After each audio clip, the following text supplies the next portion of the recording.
Paano kung sa beach trip nyo,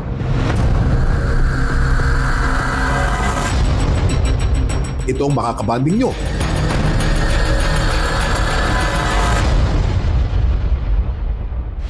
May tanong ako sa'yo, mahilig ka pa punta sa dagat?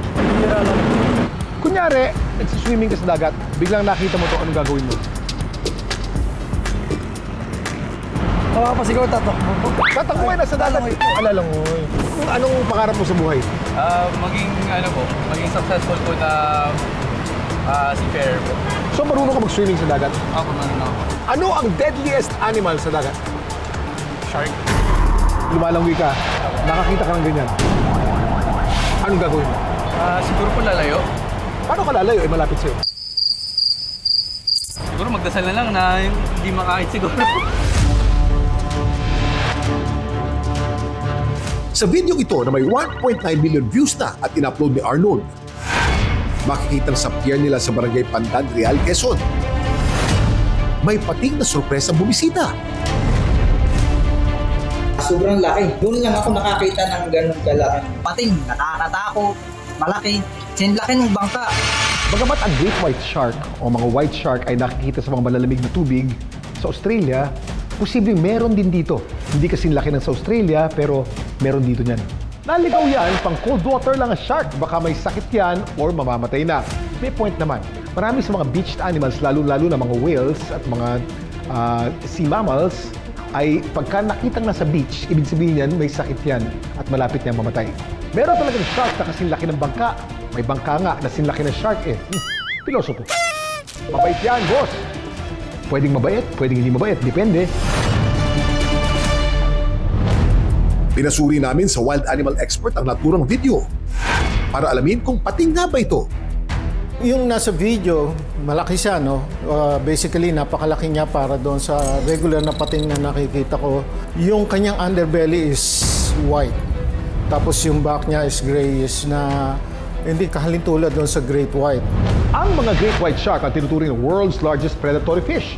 Lumalaki ito ng hanggang 6 na metro na may hahalin tulad sa laki ng isang bus at tumitimbang ng hanggang 2,000 kilo. Ang ngipin nila, nasa 300 ang bilang.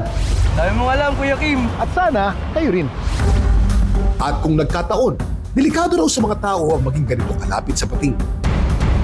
It depends doon sa person na kung nagpanic ba siya, kung nag-react ba siya doon sa situation. Kasi sharks would sense, meron silang ampullae of Lorenzini doon sa kanyang snout, tapos meron siyang lateral line na nagde-detect ng vibration. So, kung na-detect nila na medyo on the panic mode yung maaring umatak.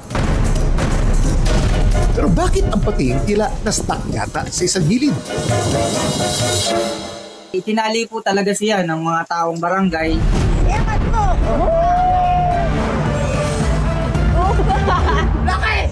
Anong nangyayari sa magtatagpo ng mga pating at mga tao? Ang pating daw na naligaw sa lugar nila Arnold, namatay din daw nung araw na matagpuan siya ng mga tao. Avoid yung dynamite fishing or blast fishing kasi ito'y nakakasama doon sa mga laman dagat. Use the traditional fishing. Kung if you're swimming tapos merong shark sa paligid mo, as much as possible, stay calm.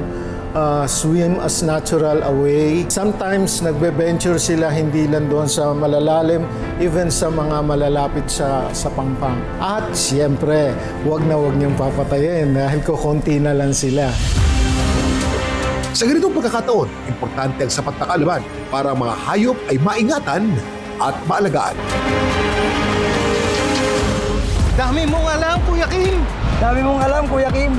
At sana, kayo rin.